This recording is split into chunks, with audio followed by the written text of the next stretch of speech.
9월 9일 오늘 만날 성경 말씀은 데살로니가 후서 3장 1절에서 4절 말씀입니다.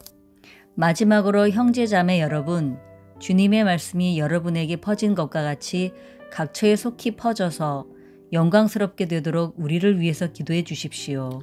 또 우리가 심술궂고 악한 사람에게서 벗어나도록 기도해 주십시오. 사람마다 믿음을 가지고 있는 것이 아닙니다. 그러나 주님께서는 신실하신 분이시므로 여러분을 굳세게 하시고 악한 자에게서 지켜주십니다. 우리가 명령한 것을 여러분이 지금도 실행하고 있고 또 앞으로도 실행하리라는 것을 우리는 주님 안에서 확신하고 있습니다. 아멘.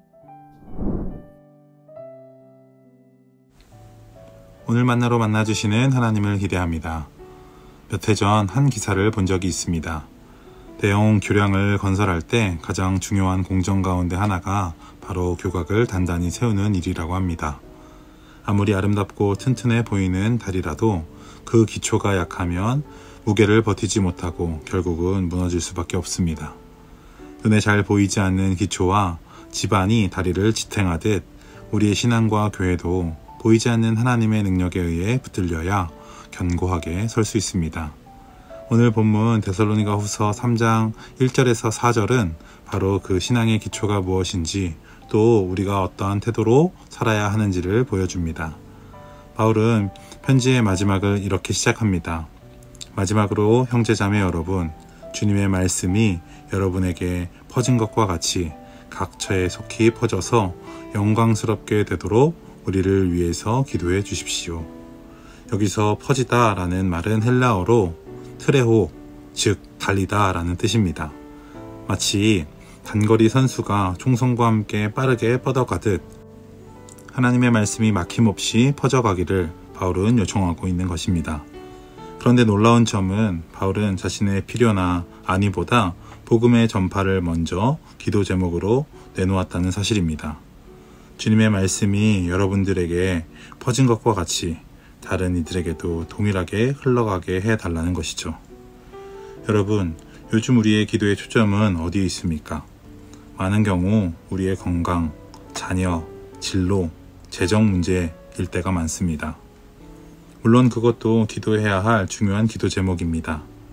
그러나 바울은 우리에게 기도의 우선순위를 다시 묻습니다. 개인의 기도 제목뿐 아니라 너희는 말씀을 위해 복음 전파를 위해 기도하라고 말입니다. 기도는 복음 전파에 있어서 엔진과 같습니다. 복음이 증거되려면 누군가 뒤에서 기도로 밀어주어야 합니다. 선교사가 사역하는 현장, 목회자가 말씀을 전하는 강단, 그리고 성도의 삶의 자리에서 복음이 막힘없이 달려가도록 공동체에서 교회가 함께 기도로 협력해야 합니다. 혹시 우리의 기도는 나의 기도 리스트에만 머물고 있지 않습니까? 오늘 바울처럼 우리의 기도를 통해 복음이 우리 가정과 일터, 이웃을 넘어 열방으로 확장되기를 소망합니다. 또한 바울은 3절에서 이렇게 고백합니다. 그러나 주님께서는 신실하신 분이시므로 여러분을 굳세게 하시고 악한 자에게서 지켜주십니다. 여러분, 믿음을 끝까지 지킨다는 것은 결코 쉬운 일이 아닙니다.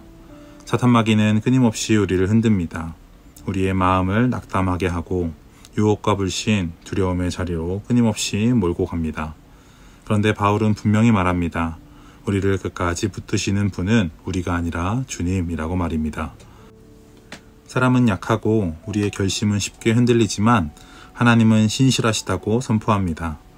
신실하신 주님이 우리를 굳세게 하시고 마음과 믿음을 단단히 세우시며 우리를 악한 자의 공격에서 지키신다고 약속하십니다. 여러분, 이것이 복음입니다. 우리가 주님을 끝까지 붙드는 것이 아니라 하나님이 우리를 끝까지 붙드시는 것입니다. 우리의 마음이 흔들릴 때도, 건강이 무너질 때도, 관계가 깨어질 때도 주님은 여전히 신실하시며 우리를 붙들어 주십니다. 그래서 신앙의 기초는 나의 결심과 열심이 아니라 주님의 성품, 그분의 붙드심에 있는 것입니다. 혹시 최근에 삶이 흔들리는 것과 같은 시간을 보내고 계신 분들이 계십니까? 오늘 이 말씀을 우리의 마음에 새겨놓기를 원합니다.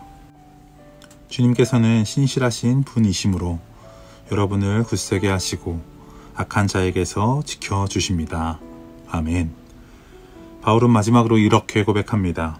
우리가 명령한 것을 여러분이 지금도 실행하고 있고 또 앞으로도 실행하리라는 것을 우리는 주님 안에서 확신하고 있습니다. 여기서 중요한 건 바울의 확신은 단순히 사람 자체에 대한 믿음이 아니라 주 안에서의 확신이라는 사실입니다. 바울은 성도들을 보며 이렇게 말하는 것입니다. 나는 너희를 믿는다. 그러나 그것은 인간적인 신뢰 때문이 아니라 주님 안에서 너희가 말씀대로 순종할 것을 확신하기 때문이다. 사랑하는 성도 여러분, 교회의 힘은 개인의 결심에서 나오지 않습니다. 주 안에 있는 저와 여러분들의 순종에서 나옵니다. 한 사람이 아니라 함께 순종할 때 교회는 흔들리지 않습니다. 한 성도의 열심이 아니라 공동체 전체의 신뢰와 헌신이 모일 때 세상은 교회를 보고 감동합니다. 따라서 오늘 우리에게 주어진 부르심은 혼자가 아니라 함께 순종하는 것입니다.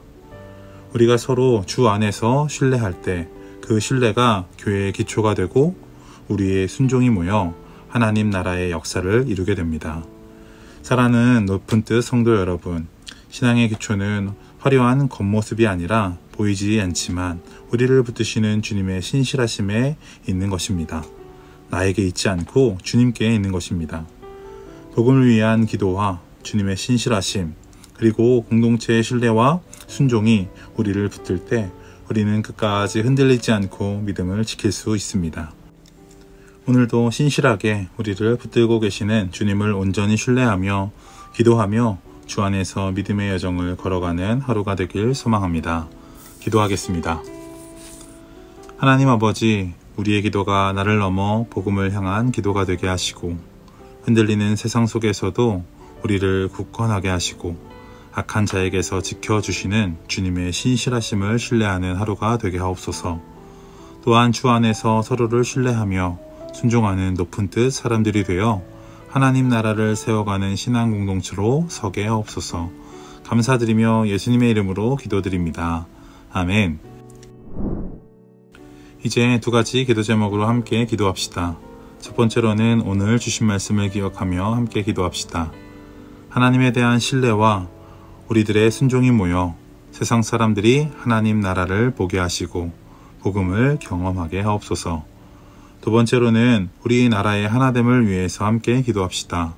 서로를 미워하기보다 이해와 존중이 흐르는 사회가 되게 하옵소서. 이 기도 제목으로 기도하신 이후에 개인 기도 하시겠습니다.